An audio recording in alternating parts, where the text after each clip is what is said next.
कैसे आप लोग। मैं प्रियंका आप सभी का सक्सेस मिशन में स्वागत करती हूँ। जैसा कि आप जानते हैं सीटेट का एग्ज़ाम आपका बहुत ही नज़दीक आ गया है, बहुत ही करीब आ गया है और इसमें मैं आप लोगों को जो है सेट करवा रही हूँ, सेट प्रैक्टिस, क्योंकि आपके एग्ज़ाम के लिए सेट प्रैक्टिस बहुत ही इम्पोर्टेंट है और उससे जो है सवाल आपके मिलते जुलते आते हैं एग्ज़ाम में। ठीक है, मतलब कुछ सवाल जो है प्रीवियस ईयर से आपको 30 से 40% सवाल हूबहू आपको देखने को मिलेंगे, इसलिए उसके लिए जो है आपको सेट प्रैक्टिस करना बहुत ही ज़रूरी है। तो आज का जो सेट है वो 7 जुलाई 2019 का है और ये आपका ईवीएस का है पेपर। ठीक है, ईवीएस का सेट है, तो इसे हम लोग पूरा करेंगे। और जो भी स्टूडेंट हमारे चैनल पर नए हैं, हमारे चैनल को सब्सक्राइब कर लीजिए और अपने दोस्त लोगों में भी ज़्यादा से ज़्यादा शेयर कीजिए। ठीक है, तो चलते हैं, चलिए क्वेश्चन पे।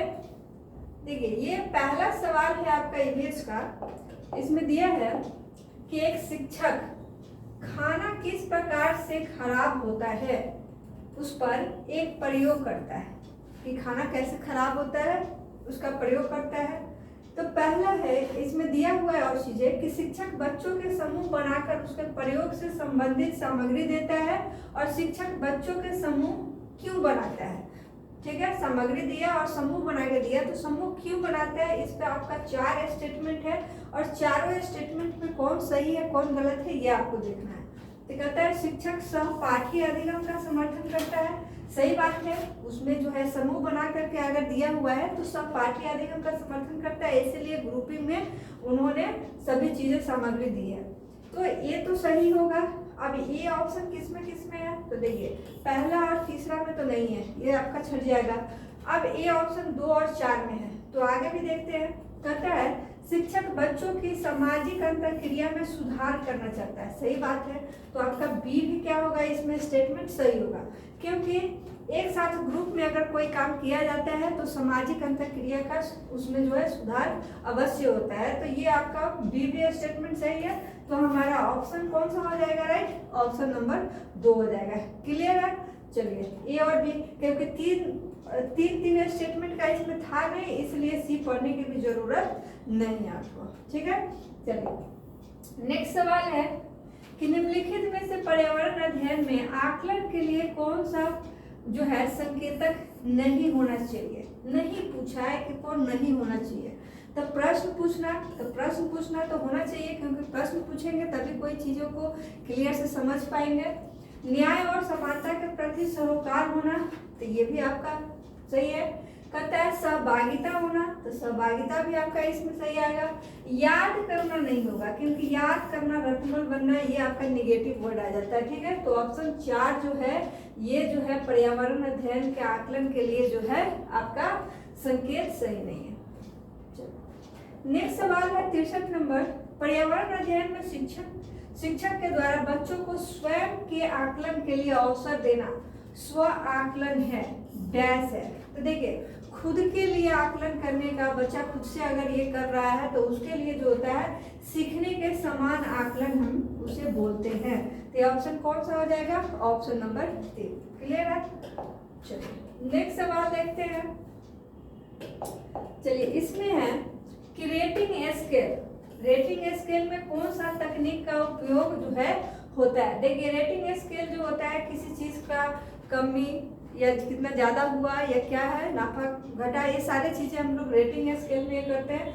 तो वो आपका अवलोकन से रिलेटेड होता है कि हम लोग अवलोकन करते हैं, उसका ऑब्जर्वेशन करते हैं कि क्या है, बढ़ा है या घटा है। ठीक है, तो ये अवलोकन से रिलेटेड है। ठीक है, चलिए नेक्स्ट सवाल है 65 नंबर कि निम्नलिखित में से कौन सा पर्यावरण अध्ययन का उद्देश्य जो है नहीं है। तो नहीं है पूछा है, तो पढ़ते हैं इसमें ऑप्शन। कहता है बच्चों को पाठ्य पुस्तक की परिभाषाएं प्रदान करने के लिए प्रोत्साहित करना। कहने का मतलब है सिर्फ आपको परिभाषा जो है डेफिनेशन रटना है, तो डेफिनेशन खाली आपको पता हो जाएगा, लेकिन उसके पीछे की चीजें क्या है, मूल चीजें क्या है, वो आपको थिंकिंग नहीं कर पाएंगे। तो क्या होगा, आपका पहला ऑप्शन ही जो है गलत है, इसमें नहीं पूछा है, तो यही आपका सही हो जाएगा। ठीक है, आगे देखते हैं। तो बच्चों की जिज्ञासा और सृजनात्मकता का पोषण करना, तो ये क्या होता है, वो आपके बच्चे के हित में होता है। ठीक है, जिज्ञासा है, या क्रिएटिविटी माइंड क्या है, तो ये आपके बच्चे में क्या है, एक अलग तरह के ऊर्जा भरता है, जो जिज्ञासा में आप बहुत सारी चीज़ों को जानने की इच्छा भी रखते हैं। परिवेशीय मुद्दों पर जागरूकता का विकास करना, तो ये भी आपका सही है। बच्चों को स्वयं अपने हाथ से कार्य करने और खोजने का क्रियाकलाप से जोड़ना, तो ये भी क्या है, एक क्रिएटिव आपका सोच यहाँ पे बनता है। नेक्स्ट सवाल है 66 नंबर, कहता है पर्यावरण अध्ययन में चित्र पढ़ना एक महत्वपूर्ण क्रियाकलाप है। निम्नलिखित में से कौन सा जो है संकेतकों का बालकों में आकलन चित्र पढ़ने के द्वारा हो सकता है। अब चित्र पढ़ने से आप क्या क्या इसमें चीजें आप कर सकते हैं, तो कहते हैं अवलोकन, तो चित्र को पहले तो अवलोकन करेंगे, उसको देखेंगे, पढ़ेंगे, ठीक है। अभिलेखन भी करते हैं, तो ये क्या है आपका सही है। अभिव्यक्ति भी करते हैं, उस पर अपनी प्रतिक्रिया भी देते हैं, तो ये भी आपका सही है। विश्लेषण भी करते हैं, एनालिसिस वगैरह करते हैं, तो ये भी सही है। प्रयोग नहीं करते हैं, ठीक है। तो आपका ABC कौन से ऑप्शन में है, तो ABC जो है आपका ऑप्शन नंबर 3 हो जाएगा। क्लियर है। देखिए EVS के सवाल जो आपके आते हैं एग्जाम में, वो जो है कुछ जो है आपका सवाल तो हूबहू आएंगे प्रीवियस ईयर से, और कुछ सवाल जो होते हैं, क्योंकि ये इन्वायरमेंट से रिलेटेड है, तो कुछ सवाल हमेशा चेंज होते रहते हैं, ठीक है। तो इसलिए इन्वायरमेंट जो है आपको जो पढ़ना होगा, तो आप जो है 5वें 6ठे क्लास तक का अगर पूरा EVS अगर पढ़ के जाते हैं, तो आपको एक भी सवाल जो है वहाँ से नहीं छूटेगा। क्लियर है। चलिए अब देखिए 67 नंबर सवाल है, बहुत ही अच्छा है। कहता है झूम खेती। झूम खेती जो है नाम सुने होंगे। इसमें है कि झूम खेती में अपनाई जाने वाली पद्धति के विषय में नीचे दिए गए कथनों पर विचार कीजिए। अब इसमें 4 स्टेटमेंट दिए हैं, अब उसमें देखेंगे बारी बारी से क्या इस झूम खेती में होता है, क्या नहीं होता है। कहता है एक फसल प्राप्त करने के बाद जमीन को कुछ साल तक के लिए छोड़ देते हैं। सही बात है। जब आपका फसल काट लेते हैं तो झूम खेती में क्या होता है कि कुछ समय के लिए जो है उस जमीन को खाली छोड़ दिया जाता है, और उस खाली जगह पे जो होता है अपने आप पेड़ पौधे ये सब उगते हैं, फिर से मिट्टी उर्वरा होती है, फिर 2-3 साल के बाद फिर उस पर खेती किया जाता है। तो इसमें जो है कुछ समय मतलब 2-3 साल के लिए इसको छोड़ा जाता है। अगला है कि इस जगह को बांस या खरपतवार उग आता है और उसे उखाड़ कर जला देते हैं। नहीं, इसे भी नहीं करेंगे। खरपतवार आदि को जलाने पर प्राप्त राख को खाद की तरह प्रयोग में लाते हैं। नहीं। जब इस जमीन में खेती की जाती है तो बीज छिड़कने के पहले इसे गहरा जोता जाता है। ये भी नहीं होगा, ठीक है। तो ये ऑप्शन सिर्फ एक होगा आपका, तो केवल ये होगा स्टेटमेंट से। क्लियर है। झूम खेती में बस इतना ही याद रखना है कि उसमें जो है खेती जो है हर एक 2 से 3 साल के अल्टरनेट पे उसमें किया जाता है। उतने सालों के लिए जमीन जो है छोड़ दिया जाता है उर्वरा शक्ति बनने के लिए। अगला सवाल है 68 नंबर, किसी पर्वतीय क्षेत्र में प्रेक्षण करने पर यह पाया गया कि लोगों ने अपने घर पत्थर, मिट्टी, लकड़ी, चूने बनाए हैं। यह घर 2 मंजिले हैं। नीचे की मंजिल पर जानवरों को रखते हैं तथा जरूरत का सामान भी इकट्ठा करके रखते हैं। वह स्वयं पहली मंजिल पर आते हैं और सभी घरों की छतें समतल है तथा इन्हें पेड़ों के मोटे तने से बनाया गया है। यह पर्वतीय क्षेत्र नीचे दिए गए किस प्रदेश का जो है भाग है।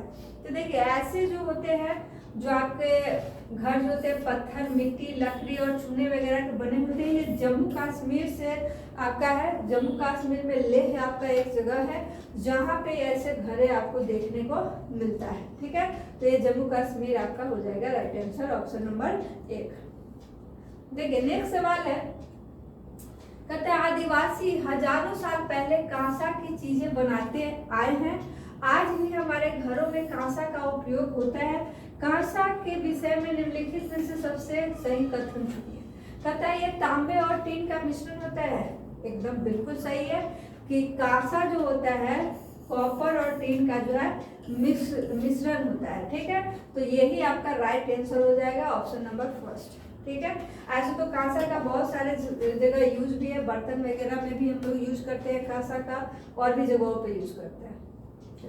नेक्स्ट सवाल है 70 नंबर, नारियल डली हुई किसी भी करी के साथ उबाला हुआ टैपियोका निम्नलिखित में से किस क्षेत्र का प्रिय भोजन है?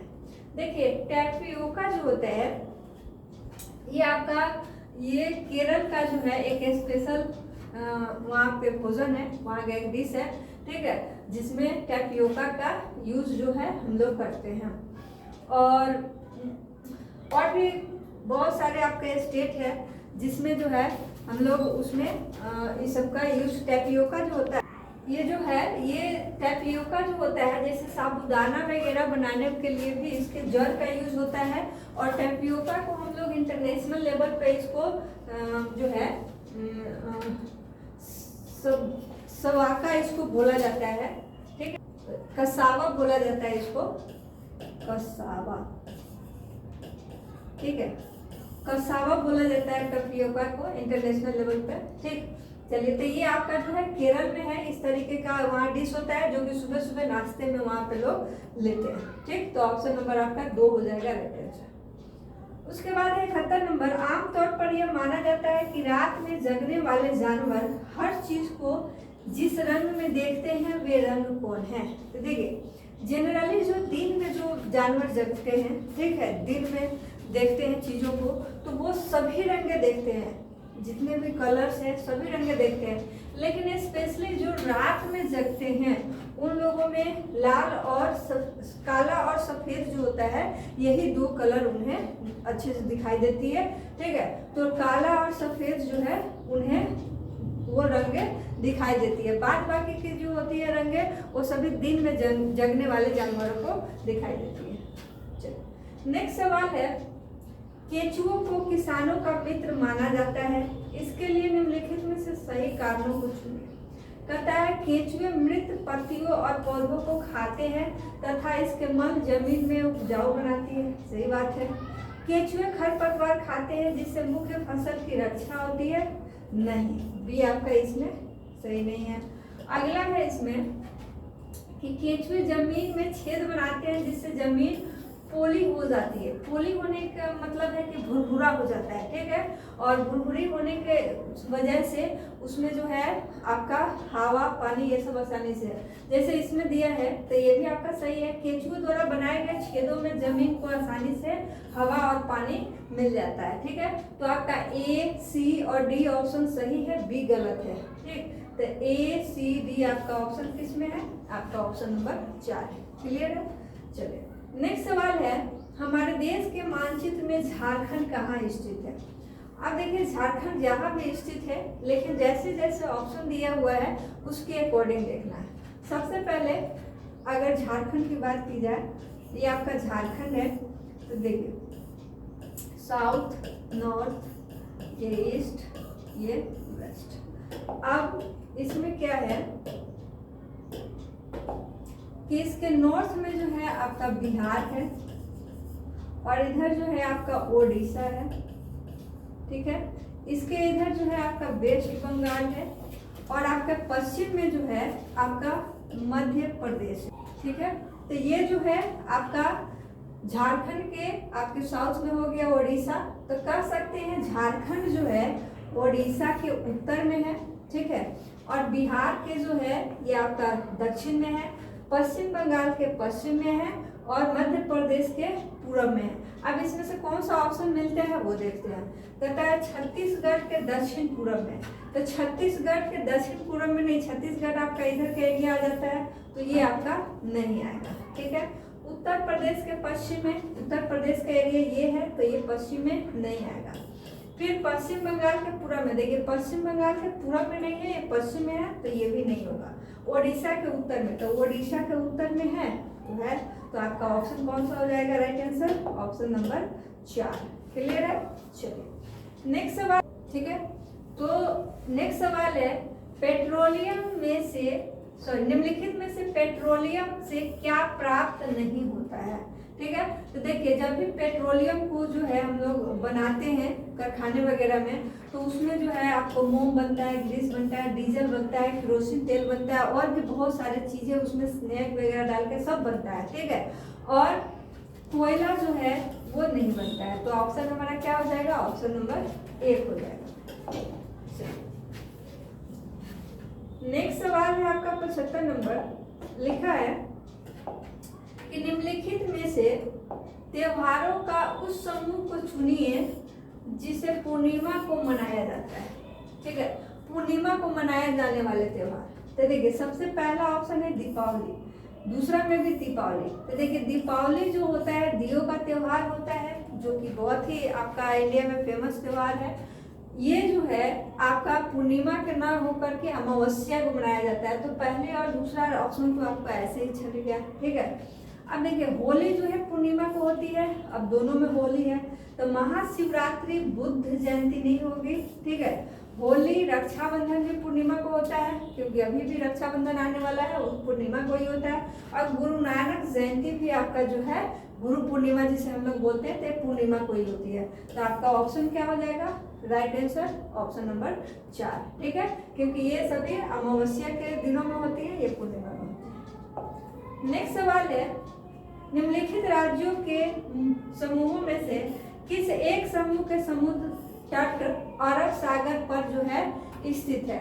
अब अरब सागर पर स्थित इसमें कौन से तट है? तो देखिए जो है कर्नाटक, केरल और गुजरात, ये आपका ऑप्शन नंबर 2 इसमें राइट आंसर होगा, कर्नाटक, केरल और गुजरात। चलिए नेक्स्ट सवाल है।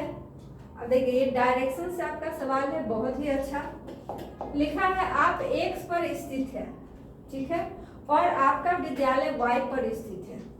ठीक, आपके घर से आपके विद्यालय तक जाने के लिए कोई सीधी सड़क नहीं है, अतः आप पहले ए पर जाते हैं जो x के ठीक उत्तर में 30 किलोमीटर पर है। तो सबसे पहले x मान लिए। ठीक है, अब x मान लिए, चलिए इसका डायरेक्शन भी कर देते हैं। ये x है, ये साउथ हो गया, ये नॉर्थ हो गया, ये ईस्ट और ये वेस्ट।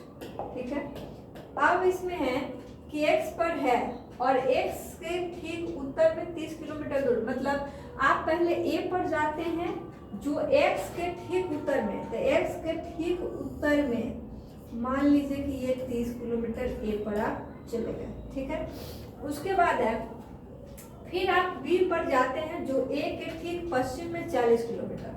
तो a के ठीक पश्चिम में 40 किलोमीटर आप जाते हैं b प्लांट पे। ठीक है, अब उसके बाद है कि फिर आप C पर जाते हैं जो B के ठीक उत्तर में 30 किलोमीटर की दूरी पर है। तो B के ठीक उत्तर में जो है आप कितने किलोमीटर की दूरी पर है, जो फिर C पर जाते हैं जो B के ठीक उत्तर में। तो B के ठीक उत्तर में जो है 30 किलोमीटर की दूरी पर है, तो ये C पे चलेगा। अब उसके बाद है कि जो B के ठीक उत्तर में 30 किलोमीटर की दूरी पर है और अंत में आप Y पर अपने विद्यालय पहुंच जाते हैं जो C के ठीक पश्चिम में 40 किलोमीटर है। तो आप C के ठीक पश्चिम इधर जाएंगे, ठीक इधर जाएंगे 40 किलोमीटर और यहाँ पर जो है Y है ये, और यही Y क्या है? उसका विद्यालय। तो इसमें सवाल पूछते हैं कि विद्यालय के सापेक्ष आपके घर का सही दिशा क्या है। कहने का मतलब आपको विद्यालय से आपको देखना है कि आपका घर जो है किस दिशा में। तो यहाँ आपका विद्यालय है, यहाँ से घर देखेंगे तो ये किस दिशा में जा रहा है। तो देखिए ये साउथ है और इधर क्या है? ईस्ट है। तो दक्षिण पूरब में जा रहा है कि नहीं? यहीं पर ना आपका घर था, तो ये हो जाएगा दक्षिण पूरब। ये आपका दक्षिण पूरब कौन सा ऑप्शन है? Option number 1। अब देखिए इसमें जो है बहुत सारे स्टूडेंट गलती भी करेंगे, क्या? तो वो मार देंगे ऑप्शन नंबर 2। ऑप्शन नंबर 2 इसलिए मारेंगे कि इसके सापेक्ष, घर के सापेक्ष जो है विद्यालय देख लेंगे, कहेंगे उत्तर और पश्चिम के बीच में। ठीक है, तो वो ऑप्शन गलत हो जाएगा। इसलिए जब लास्ट में सवाल अगर पूछा जाए तो उसे अच्छे से एनालिसिस करके तब इसको आप आंसर दीजिए। क्लियर है? तो ये आपका ऑप्शन नंबर फर्स्ट हो जाएगा, दक्षिण। चलिए नेक्स्ट सवाल है, ये आपका ट्रेन से रिलेटेड है। इसमें दिया हुआ है कोई लड़का मरगांव से 30 जून 2019 को किसी रेलगाड़ी में सवार हुआ। 30 जून को जो है 2019 में जो है ट्रेन में सवार हुआ। यह रेलगाड़ी 9:45 बजे मरगांव से चली। 9:45 में जो है ये चली है। ठीक है, अब अगले दिन जो है नेक्स्ट डे 7:15 बजे तो एम नहीं पहुंचेगा, ठीक है, बजे नारकोइल पहुंची। यदि इस समय का अंतराल में रेलगाड़ी द्वारा तय की गई दूरी, मतलब यहाँ से यहाँ जाने तक में जो दूरी है वो 1140 किलोमीटर है। तो कहता है कि रेलगाड़ी की औसत चाल ज्ञात करें, ठीक है। अब नेक्स्ट डे पहुंचा है तो देखिए जून जो होता है 30 दिनों का होता है, तो करने का मतलब अगले दिन 1 जुलाई को ये पहुंचा होगा, 1 जुलाई 2019 को 7:15 में, ठीक। तो अब 9:45 से 9:45 अगर देखा जाए तो कितने घंटे होते हैं, 24 घंटे होते हैं, ठीक है। लेकिन ये 9:45 से पहले ही 7:15 में ही पहुंच गया है, तो कितने टाइम का डिफरेंस हुआ उसको निकालने के लिए क्या करेंगे, तो 9:45 में से आप 7:15 को माइनस कर लीजिए, ठीक है। तो ये हो जाएगा आपका 2 घंटा जो है 2 घंटा 30 मिनट, ठीक है। मतलब इतना घंटा पहले वहां पे पहुंचा है, 24 घंटा पूरने से पहले। तो अब जो है टाइम कितना होगा, और टाइम क्यों निकाल रहे हैं, क्योंकि आपको निकालना है एवरेज स्पीड, औसत चाल। औसत चाल, तो औसत चाल के लिए क्या होता है, कुल दूरी बटा कुल समय, ठीक है, total distance upon total time. तो अब टाइम निकालना है। अब देखिए 24 घंटा तो टोटल पूरा नहीं, उसमें से 2 घंटा 30 मिनट आपका कम है, तो 2 घंटे 30 मिनट क्या करेंगे, 24 घंटे में से माइनस कर लीजिए, ठीक है। इसे माइनस करेंगे तो 2 घंटा 30 मिनट माइनस करेंगे, ये हो जाएगा 30, और ये 23 में से 2 जाएगा 21, ठीक है। 21 घंटा 30 मिनट, ठीक है। 21 घंटा 30 मिनट को आप 21 + 1/2 आवर में लिख सकते हैं, 30 मिनट को तो 1/2 लिख सकते हैं। इसे जब सॉल्व करेंगे तो 21 दूना 42, 43 बटा कितना 2 घंटा होगा। तो आपका टोटल समय दूरी कितना था 1140, और ये आपका टाइम हो गया 43/2। इसको सॉल्व कर लीजिए तो 1140/1 और 2/43, ठीक है। जब इसे सॉल्व करेंगे,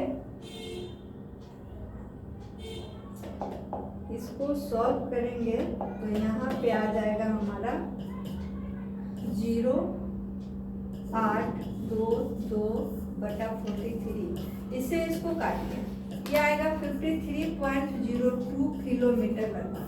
तो आप 53.02 किलोमीटर तो कोई ऑप्शन नहीं है, लेकिन 53 किलोमीटर है, तो लगभग हम लोग इसको 53 किलोमीटर इसका पर आवर मान सकते हैं, ठीक है। तो ये हो जाएगा ऑप्शन नंबर 3, ठीक है। इस तरीके का सवाल आपको एक से दो सवाल तो रहेगा ही फिक्स है कि एग्जाम में आपको पूछे ही जाएंगे। चलिए नेक्स्ट सवाल है, दिया हुआ हमारे देश के एक जंगल में उस जंगल के लोगों को खेती के लिए जमीन ग्राम सभा द्वारा एक विशेष मात्रक में, जिन्हें टीन कहते हैं, आवंटित की जाती है। टीन क्या है, तो देखिए टीन जो होता है मिजोरम राज्य में आपका एक तरह से उसका खेती वगैरह से रिलेटेड जमीन मापने का एक पैमाना होता है, ठीक है। अब इसमें ऑप्शन क्या है कि यह भूमि का मात्रक है जिसकी अभिकल्पना विशेष रूप से जंगलों में रहने वाले किसानों के लिए की जाती है। नेक्स्ट दिया है कि वह भूमि जिसकी बीमारी जो है इतनी मीटर होती है, 100 मीटर × 100 मीटर होती है, नहीं। वह भूमि जिस पर कोई किसान 1 टीन बीज बोता है। ये आपका ऑप्शन क्या होगा, 3 सही होगा। क्यों, क्योंकि देखिए मिजोरम में ये पैमाना आपका टीन चलता है, जिसमें 1 एकड़ जमीन के बराबर उसको माना जाता है, और उस पे 1 टीन बीज जो है बोया जाता है, ठीक है। तो ये आपका ऑप्शन राइट आंसर कौन होगा, ऑप्शन नंबर 3। नेक्स्ट सवाल है, नीचे दिए गए शहरों में से किस एक में रेत के पहाड़, जिन्हें रेत के टीले कहा जाता है, पाए जाते हैं। तो देखिए रेत के टीले जो होते हैं ये अबू धाबी में पाए जाते हैं। अबू धाबी जो है आपका कैपिटल है संयुक्त अरब अमीरात का, जहाँ पे जो है आपका रेगिस्तान रखते हैं, वहाँ पे हवाएं जब चलती हैं तो रेत के जो है बहुत सारे ऊंचे आपके टीले बन जाते हैं, ठीक। तो ये अबू धाबी में आपके पाए जाते हैं। नेक्स्ट सवाल है 81 नंबर, हम सभी पुराने कुओं को देखते हैं जो अब सूख गए हैं। हमारे बुजुर्ग ये कहते हैं कि अब से लगभग 25 से 30 साल पहले इन कुओं में काफी पानी था, परंतु अब ये पूरी तरह जो है सूख गए हैं। तो निम्नलिखित में से कुओं के सूखने के संभावित सही कारणों को चुनिए। इसमें कौन जो है इसमें कुओं को सूखने का सही रीजन है, ये इसमें देखना है। तो कहता है जिन झीलों में वर्षा का पानी इकट्ठा होता था अब वहाँ नहीं है। सही बात है कि पहले वर्षा का पानी झील वगैरह में बहुत ज़्यादा इकट्ठा होता था, अब नहीं हो पा रहा। पेड़ों, कुओं और आसपास के क्षेत्रों की जमीन अब पोलदार सीमेंट से ढक गई है, ये भी सही बात है। कुओं का कोई उपयोग नहीं करता, कुओं का कोई उपयोग नहीं करता क्योंकि हर घर में टूटियाँ लगी हुई है। ऐसा कोई बात नहीं है क्योंकि कुओं का भी उपयोग होता है। भूमिगत पानी को खींचने के लिए कई विद्युत मोटर पंप लगाए गए हैं। तो देखिए आपका ए बी और डी जो जिसमें होगा वो आपका जो है राइट आंसर होगा। ठीक है, तो ये ए बी डी कौन से में है? Option number 1। क्लियर है? नेक्स्ट सवाल है 82 नंबर, पर्यावरण अध्ययन में संकल्पनाओं और मुद्दों को विज्ञान और सामाजिक विज्ञान विषय के रूप में नहीं रखा गया है। क्यों नहीं रखा गया है? तो इसमें आपको पढ़ना है और इसमें बताना है कि उसको क्यों नहीं रखा गया। कहता है ऑप्शन पहला, यह पाठ्यक्रम के भार को कम करने के लिए है। ठीक। दूसरा है कि सीबीएसई द्वारा पर्यावरण अध्ययन के पाठ्यक्रम को इसी प्रकार से निर्धारित किया गया है। ठीक है। अगला है कि इस आयु वर्ग के बच्चे अपने परिवेश को समग्र रूप में देखते हैं, या फिर यह शिक्षण अधिगम की एक अच्छी युक्ति जो है। तो इन चारों में से कौन जो है, तो कौन जो है इसमें आपका सही है इन चारों में से। ठीक।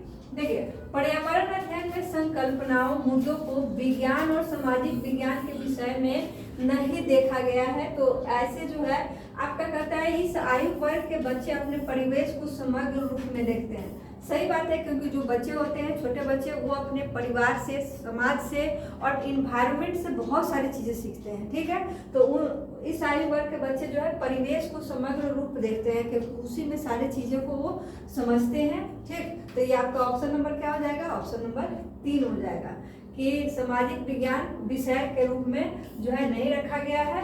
तो ये नहीं रखा गया है क्योंकि एनसीएफ जो 2005 है उसमें कहा गया है कि आपका जो छोटा बच्चा होता है जैसे क्लास 2 और 3 का, तो उसमें इसको एक विषय ना मान करके, पर्यावरण अध्ययन को एक विषय ना मान करके उसे जो है पर्यावरण को देख करके सीखना मतलब ज़्यादा अच्छा माना गया है एनसीएफ 2005 में। ठीक है, तो ये आपका ऑप्शन 3 हो जाएगा।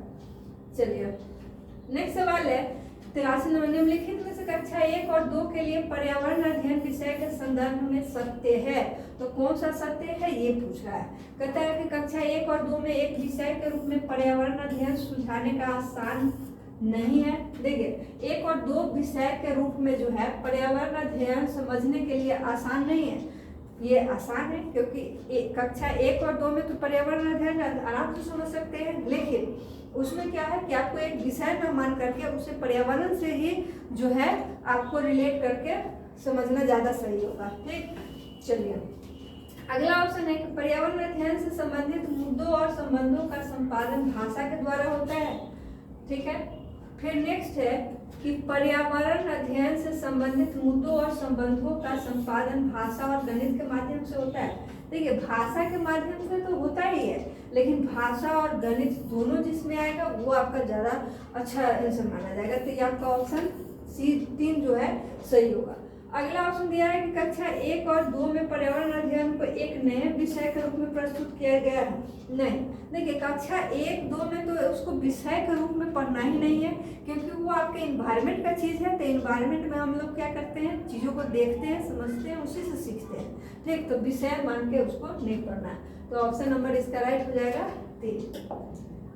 चलिए नेक्स्ट सवाल है कि पर्यावरण अध्ययन के पाठ्यक्रम में उप विषयों के स्थान पर थीम को प्रस्तावित किया गया है। क्यों प्रस्तावित किया गया है?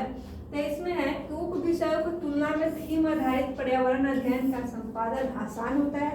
नेक्स्ट है कि पर्यावरण अध्ययन में पाठों को कम करने के लिए, बच्चों को परिवेशीय बोध में वृद्धि करने के लिए, या अगला है कि बच्चों के स्थानीय परिवेश के मुद्दों से जुड़े हुए और अंतर संबंधित समझ के विकास के लिए।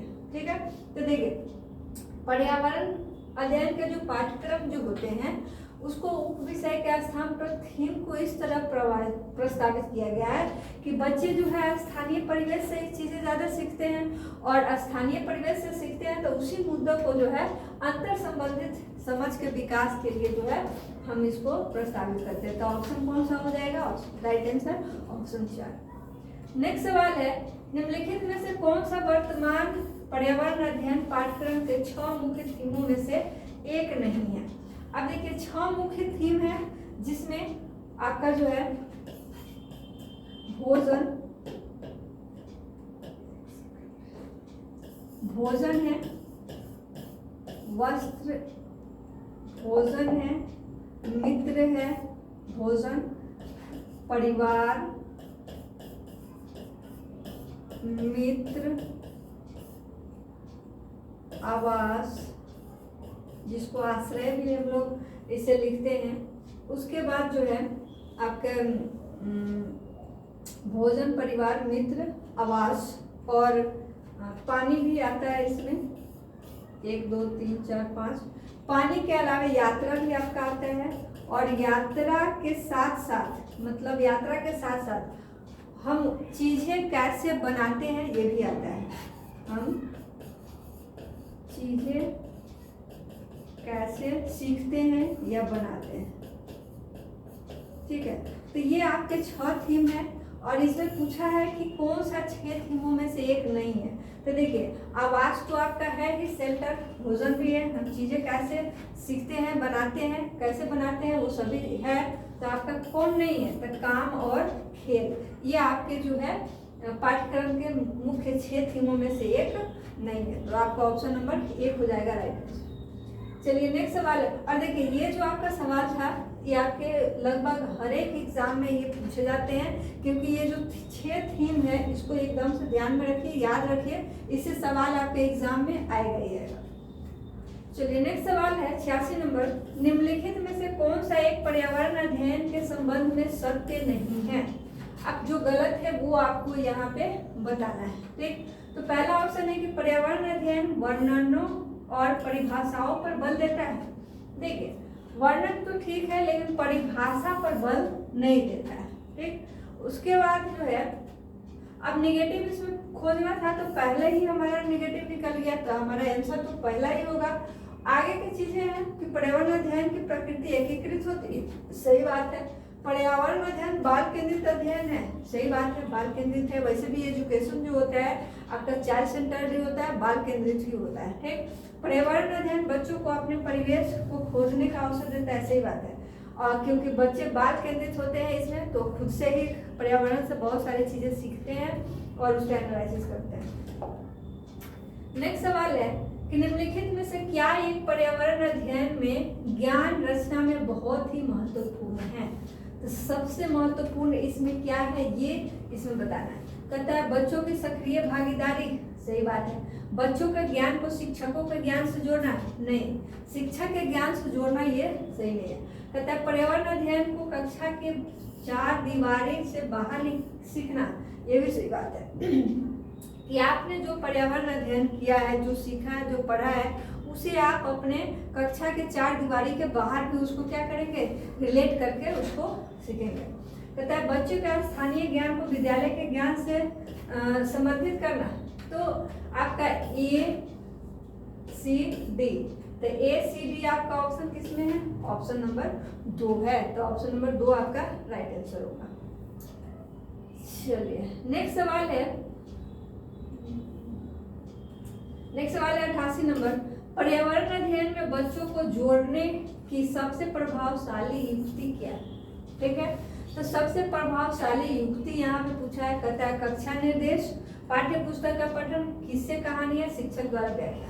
देखिए, सबसे अच्छा जो होता है पर्यावरण अध्ययन के बारे में बच्चे लोगों को किस्से कहानियाँ सुनना, क्योंकि कहानी सुनते हैं आप अपने दादा नाना या नानी से, तो वो सभी चीज़ें अगर पर्यावरण से रिलेटेड आपके कहानी हो, ठीक है, तो वो आपको और ज़्यादा जो है चीज़ों को जानने के लिए क्यूरियोसिटी बढ़ाती है, जिज्ञासा बढ़ता है आपको, ठीक है, और उससे आप अपने परिवेश से रियल चीज़ों को जोड़ करके देखते हैं। अगर सही लगता है तो और भी आपको जो है उसमें इंटरेस्टेड आप हो जाते हैं और उस चीज़ को अच्छे से आप सीखते भी हैं, ठीक है।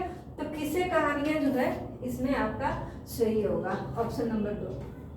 नेक्स्ट सवाल है, कहता है एक शिक्षक हमेशा क्रियाकलापों को कराने के बाद प्रश्नों और चर्चाओं का संचालन करता है, ठीक है। तो क्रियाकलापों, प्रश्नों और चर्चाओं का संचालन करने का उद्देश्य क्या होता है? तो कहता है बच्चों की प्रक्रिया के कौशल का आकलन करना। सही बात है, जैसे आपको कोई चैप्टर पढ़ा दिया गया और बाद में उस चैप्टर से चर्चा अगर हो रही है, प्रश्न वगैरह पूछा जा रहा है, तो इसका मतलब आपके कौशल का आकलन उसमें किया जा रहा है, तो ये सही है। कहता है दूसरा स्टेटमेंट कि बच्चों को खोजने का भी अवसर देता है। सही बात है। तीसरा है कि बच्चों को अपने अभिव्यक्ति का भी अवसर देता है, ये भी सही है। कहता है बच्चों में उसके सीखने की गति के आधार पर विभेद करता है। विभेद वगैरह जो है इसमें आपका सही नहीं होगा, ठीक, विभेद नहीं करना है, ठीक, तो आपका डी गलत हो जाएगा और ए बी सी जिसमें है वही राइट आंसर होगा। तो ए बी सी आपका कौन से ऑप्शन में है? ऑप्शन नंबर फर्स्ट है। नेक्स्ट सवाल है,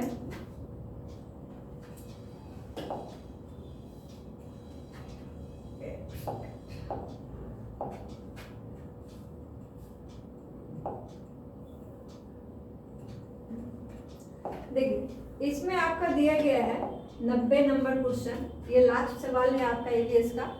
इसमें कि पर्यावरण अध्ययन में बच्चों को पाठ्य पुस्तकों और शिक्षकों के अलावा अन्य स्रोतों की मदद लेने के लिए प्रोत्साहित करना चाहिए। क्यों प्रोत्साहित करना चाहिए ये आपको बताना है। कहते हैं पर्यावरण अध्ययन सीखने के लिए पाठ्य पुस्तक और शिक्षक ही स्रोत नहीं है, सिर्फ और सिर्फ वही स्रोत नहीं है। तो ये भी बात क्या है आपका सही है कि सिर्फ वही स्रोत नहीं है, तो ये सही है। दूसरा ऑप्शन यहाँ है कि दूसरा स्टेटमेंट कि यह पर्यावरण अध्ययन सीखने के लिए समुदायों और माता पिता की उपस्थिति का विकास जो है करता है, तो ये भी आपका सही बात है। तीसरा स्टेटमेंट है कि यह बच्चों को पृष्ठभूमि को जानने का अवसर देता है, तो ये भी आपका सही है। कहता है यह बच्चों के सौंदर्यगत और मनोक्रियात्मक कौशल का विकास करता है। नहीं, सौंदर्यगत वगैरह इसमें कुछ आता नहीं है, ठीक। बाद बाकी आपका ये सभी जो है प्रोत्साहन करता है बच्चे को, तो ये आपका ए बी और सी, ये आपका ए बी सी कौन से ऑप्शन में है? ऑप्शन नंबर 3 में है, ठीक है, तो यही आपका राइट आंसर होगा। देखिए ईवीएस का सभी सवाल जो होता है आपका बहुत ही आसान होता है, बशर्ते आप उसको कुछ प्रैक्टिस करके सवालों को जाते हैं तो आपके एग्जाम में जो है आप अच्छे कर पाएंगे, और जितना प्रैक्टिस आप करेंगे उतना ही आपका स्कोर जो है एग्जाम में बढ़ेगा। तो जितने भी एनालिसिस हो रहे हैं वो सभी एनालिसिस देखिए, ठीक है, एग्जाम जाने से पहले, और अच्छे से एग्जाम दीजिए, ठीक है। तो मिलते हैं फिर अगले क्लास में।